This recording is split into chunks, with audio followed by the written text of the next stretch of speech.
Today is March 17th, 2021. I'm Millie Weaver, and you are watching the Millennial Millie Show.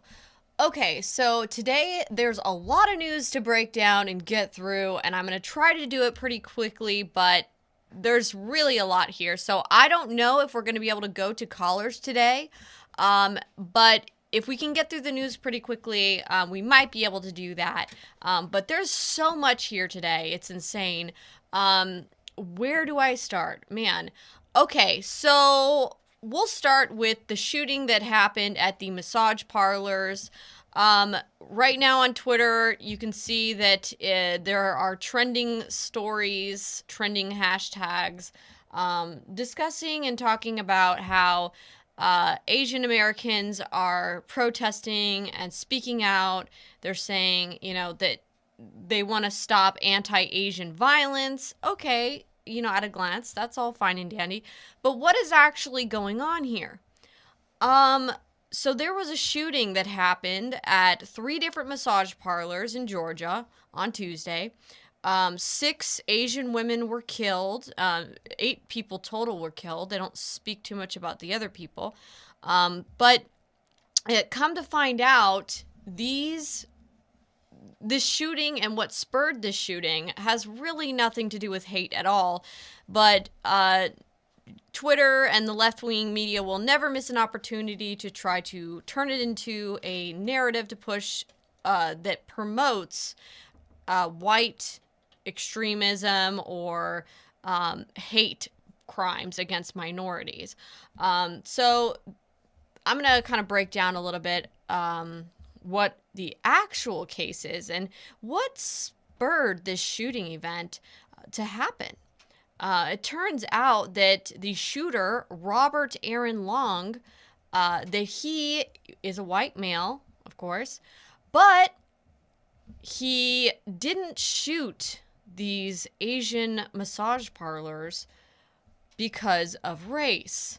Turns out he has a massive sex addiction, and he shot these locations up because he saw them as temptation locations. So this might have to do more with mental health and sex addiction. Let's listen to what the police are reporting. I know that we've received a number of calls about, is this a hate crime? We are still early in this investigation. So we cannot make that determination at this moment. Again, we are very early in this investigation. Even though we have made an arrest, there's still a lot more work to be done. I know that we've received a number of... Okay, so there he is right there saying that they have no information that this is a hate crime, but I just find it interesting that the first knee-jerk reaction from everyone is that it must be a hate crime. No, it couldn't be possibly gang-related or, mafias or criminal organizations, or even just someone who has mental health issues. In this case, someone that has sex addiction problems. Yeah, and what does that say about these massage parlors if he saw them as locations, that were tempting for him? Let's listen. The suspect did take responsibility for the shootings. He said that early on once we began the interviews with him. He claims that these, and as the chief said, this is still early, but he does claim that it was not racially motivated. He apparently has an issue, what he considers a sex addiction, and sees these locations as something that allows him to go to these places, and it's a temptation for him that he wanted to eliminate. Like I said, it's still early on, but those were comments that he made. Did he discuss any kind of religious motivation for this, or was he responsible? Not that I'm aware of. Not that I'm aware of. Or political? None political. I've heard nothing about politics. Any sense of his social... The suspect did take responsibility for the shootings. Okay, so there you have it. This seems to be the result of the simp culture on social media, the over-sexualization of youth, the porn addictions rampant in America, and the mental health breakdowns, nihilism, severe depression. It seems like we're just seeing another case where someone just lost it. Apparently, this guy was on the move to try to go to Florida to go hit up some other locations as well that he saw as porn industry locations to shoot up. Baker shared with us that they determined that the suspect was on his way to Florida, I believe, and perhaps to carry out additional shootings. So again, it really speaks to the coordination and the quick response from law enforcement. For as tragic as this was on yesterday in Metro Atlanta, this could have been significantly worse. And again, I can't express enough my gratitude for the coordination, and the public as a whole should be grateful that this suspect was quickly apprehended, because it is very likely. Okay, so he was apprehended, but, you know, notice when you actually dig deep into these stories, you always find that it's a lot more gray, that things aren't as the media portray them to be. The fake news media, even Twitter and big tech, who are now acting pretty much as publishers by putting these type of things into circulation when they know they could easily be refuted. You always find out that there's more to the story, and that they only like to portray and push the stories that can paint a narrative. The police said that Long planned to target some type of porn industry locations in the state of Florida, and that is why he was traveling there. And it's unfortunate that the people were shot and killed at these locations. Obviously, somebody has to be dealing with massive mental health issues to go and just randomly shoot up places because they have porn addictions, okay? But it is interesting how, you know, Twitter just pushes and tries so hard to paint these things into race issues. Everything is about race issues, right? They want to make it all about hate and race, and when it had nothing to do with that, okay? Once again, fake news. Fake news. Maybe we should just have Fake News Fridays and just go over all the fake news headlines of the week. All right, so I'm going to try to go into some of the more mild stories, because right now I am simulcasting on multiple social media platforms, but I'm going to actually break off from those platforms probably about in another 10 minutes or so. And then we're going to go on my Twitch stream, Millennial Millie on Twitch, into some of the more hardcore, controversial subjects that YouTube and these other platforms will not allow. So, okay, next, let's talk about Mitch McConnell and the Democrats in the House and the battle that's been going on. First of all, the Democrats love to try to block everything that Trump did, right? And that the Republicans did. And now it seems that the Democrats have the majority in the House and the very slim majority in the Senate. They now want to do away with filibustering, which is really upsetting the GOP. And the GOP, even Mitch McConnell and others, have threatened a scorched earth Senate if the Democrats try to do this. As you know, with filibustering, when somebody filibusters, when one single senator filibusters, it creates a 60 vote threshold to advance legislation.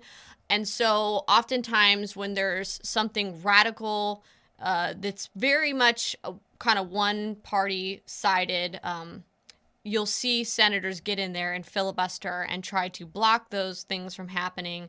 And so Mitch McConnell is threatening that if the Democrats try to do away with filibustering, which that's what Biden is actually advocating for, he's calling for changes to the filibuster to require lawmakers to speak on the floor of the Senate to hold up a bill, while the chamber's Republican leader warns of scorched earth tactics.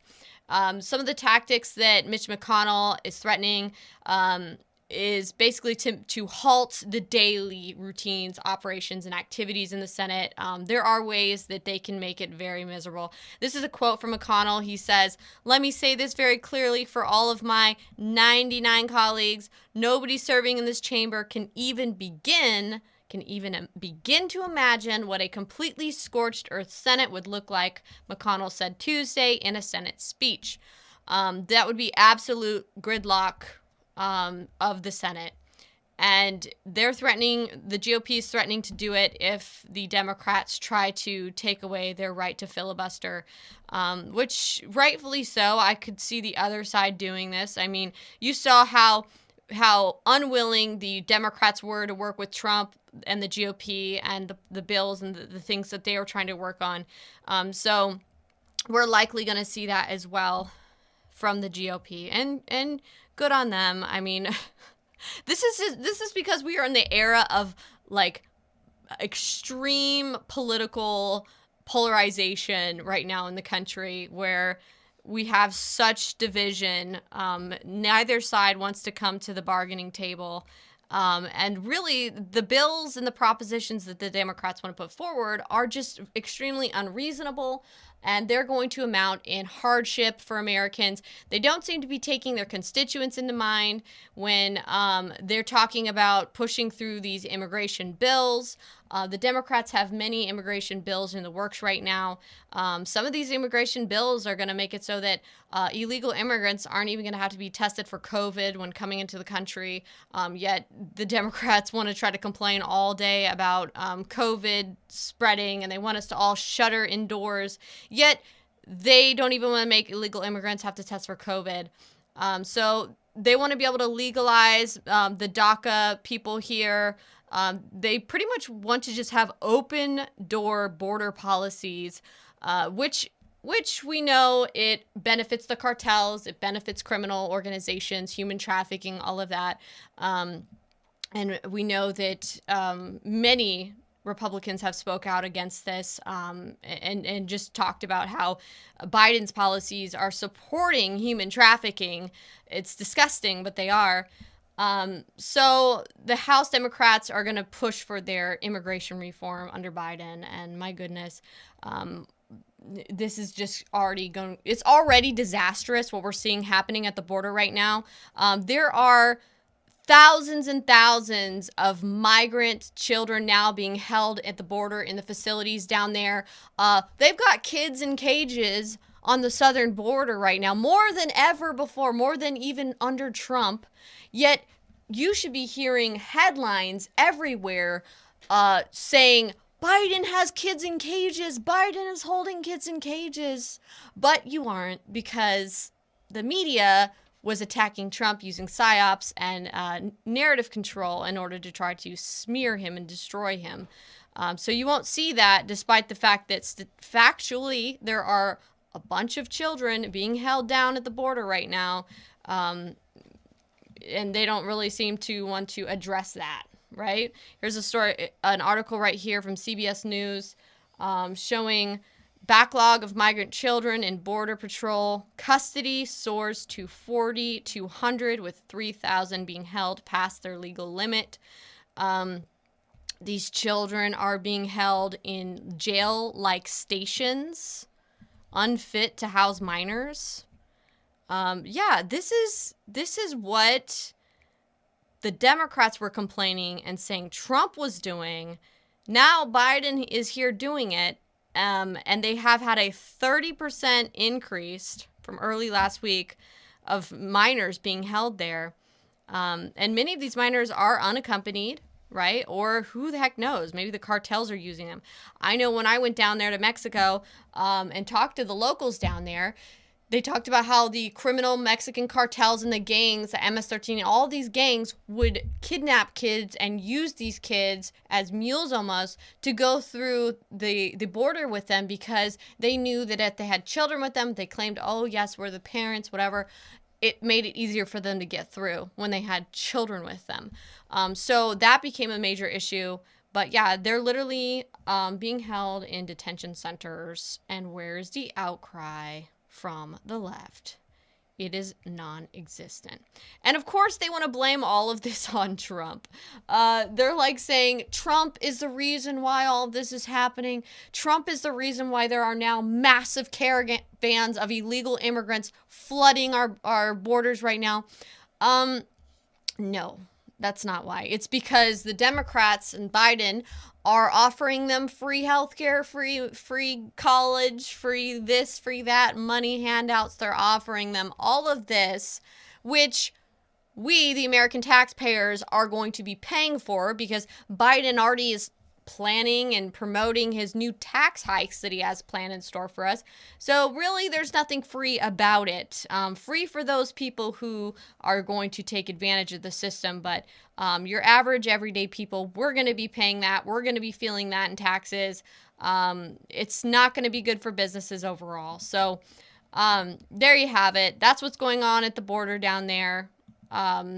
Meanwhile, COVID-19, they're promoting and pushing vaccines, telling us we still need to wear several masks. Now, this is interesting. On Twitter, once again, you see this trending topic. They have this story where they're basically trying to counter people's fears and reluctancy to just opt into these vaccines that were cooked up in a very short amount of time. They say some COVID-19 vaccines contain polyethylene glycol, PEG, a safe substance found in toothpaste, laxatives, and other products, according to Science Magazine and health experts. Okay, yeah, seems great. It's a substance used to coat the mRNA to help it access cells in the body. Right? That's what they're saying. So no worries here, guys. Just chill. What's in the mRNA COVID-19 vaccines? mRNA, fatty coating layer to protect the mRNA, combination of sugar, salts, and water, and PEG. Okay. And they say it's in these common household products. So nothing to worry about there. Well, here's the problem. When you actually look into PEG and look into what is inside these vaccines, first of all, this should be your big tell right here, okay? This should be your big tell, and I'm gonna highlight the big tell for you right here. Here it is: Pfizer BioN Tech, N for nanotechnology, okay? The PEG is in there to coat the nanotechnology that are inside these vaccines. So yeah, we're going to be talking about that more over on Twitch. Okay, but it is very interesting that, you know, they just want to always counter, and I can see what this is because they talked a lot about countering misinformation, countering fake news. So their way of doing that is basically painting narratives, and they themselves controlling the spread of information, controlling the narrative, controlling news, controlling it all. They made sure to ban a lot of big influential people off of social media. And it's unfortunate, but, you know, that's what they're doing. You know, they're controlling the spread of information. Now, yesterday there was on Twitter, and remember guys, I'm going to be going more into this on Twitch about the vaccines, so stay tuned for that. But I want to talk about Candace Owens, real Candace Owens. She got into a pretty crazy spat last night with Cardi B, and Cardi B, of course, tried to defame her, and she promoted a hoax fake tweet that was saying that Candace Owens she tweeted that her brother or her boyfriend had an affair with her brother, and just some complete nonsense like that. Okay, so Candace Owens has been really going on the attack with Cardi B, and now Candace Owens is threatening that she's going to sue Cardi B for slander and defamation. And you know what? I'm sure she will put that WAP money to better use. She'll probably actually help the black community more than Cardi B. But yeah, they've been going back and forth with it with each other. And Candace Owens, you know, she's been criticizing Cardi B because Cardi B, she did that really disgusting Grammy performance where the two women are literally like, you know, twerking and rubbing their hoo-hoos together and whatnot in front of the public. I mean, because kids can be watching that, right? It was very pornographic. Her performance was very profane and disgusting. So this is the tweet that Cardi B tried to pawn off as Candace Owens, and you can see obviously that it was a fake tweet because it says view tweet activity. So that would mean the only person who can see view tweet activity is actually Candace Owens from inside her own account. So why would Candace Owens put this out? Like, that makes zero sense. Yeah. Yes, my husband did cheat on me with my brother. Yes, he said no when I asked him to join. Like, what a joke. And Cardi B, instead of apologizing, realizing that she was wrong and that was completely a BS hoax, she doubled down, and therefore Candace Owens is suing her. Now, Candace Owens makes a lot of really good points when she talks about how Black America has been adversely affected by this type of music, right? This type of content to degrade the Black community. And essentially, they have all of these bad role models like Cardi B that get propped up, right? Who's paying for those people to be role models? Who is Cardi B selling out to? Right? And it is to the detriment of the Black community, because is that what young girls should be looking up to? Should be trying to emulate? No, it's not. And I'm going to go into, again, on Twitch, I'm going to go into some of the history in Black America when it comes to the family units, the strength of the family units, and when that started to decline and what caused that decline. And the answer is going to surprise you, and it really has to do with psychological and cultural warfare that was waged against the Black community, as well as the war on drugs, and the drugs being injected into the Black communities and Black neighborhoods. So we're going to go into that as well. I have some really good old videos that I really want to show you guys. Very powerful. And, you know, the whole reason that it prompted me to actually talk about this subject today was not only the spat that was going on between Candace Owens last night and Cardi B, and they're talking in discussion about role models in America for the Black community, but also I saw this video that one of my family members shared, and they were talking about how this is psychological warfare. And it's this video here with Gucci flip-flops featuring Little Yachty by Bad Baby, right? So in this video, you see how, I'll just turn the volume super down on this because it's really an annoying song. But you can see how it's in a classical setting. This is what I get for trying to... What the heck? Sorry. You can see how it starts out like a vintage classical setting, and it's just a regular nuclear family dressed very properly, watching and tuning in to the media, the TV. And this, I'm going to tell you right now, this right here is exactly how Black America used to dress. Okay? I can show you the videos. This is how they used to dress. This is how their appearance was. Other than obviously, okay, these are white people, white actors in this part of the film. But look what happens in this video. Gucci flip-flops, fuck it, hit your bitch in my socks. This a big watch, diamonds dripping off of the clock. Pull the 6 out, wintertime, dropping the top. Give it to they pussy ass, turn this shit up a notch. Gucci. Okay, so they're obviously cussing a lot. The family's watching it. The children are tuning in, very mesmerized by what they're seeing on the television. The parents are making grimaces on their faces. They're like, this is not appropriate. This is disgusting.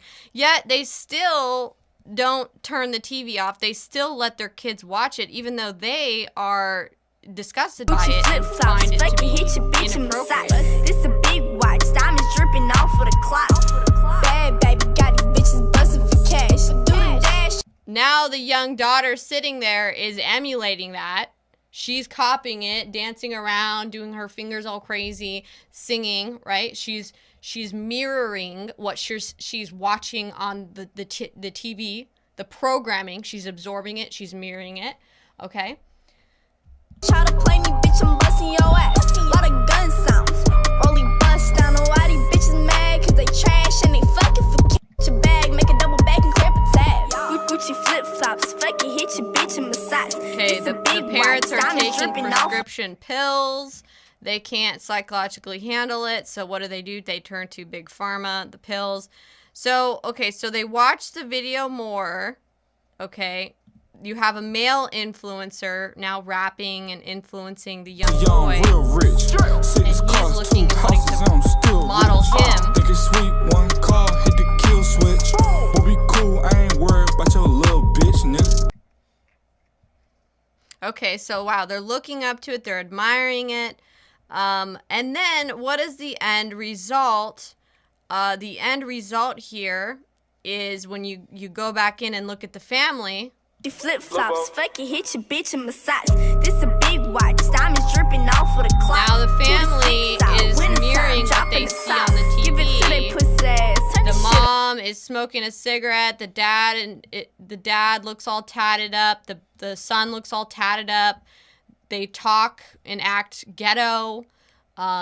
This is showing. This is depicting how the media and the television programming controls people, how it influences them and influences culture, and therefore has real life consequences on family units, on the nuclear family, on criminal actions. Like if you start getting into drugs, start getting into alcohol and other issues, you start having problems. And I mean, I couldn't think of a better way to just show this, and the video is just showing it all.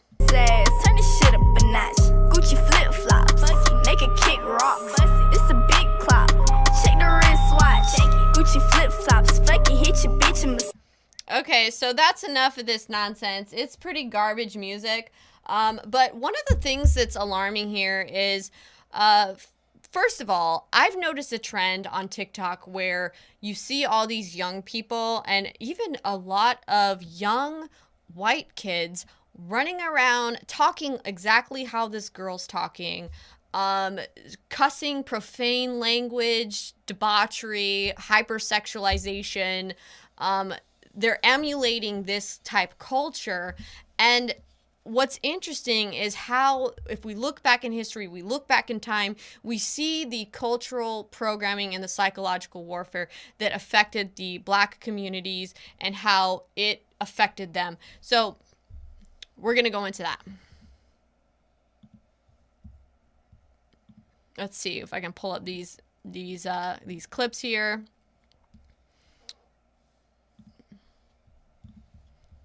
Because these clips I watched, they're powerful, man.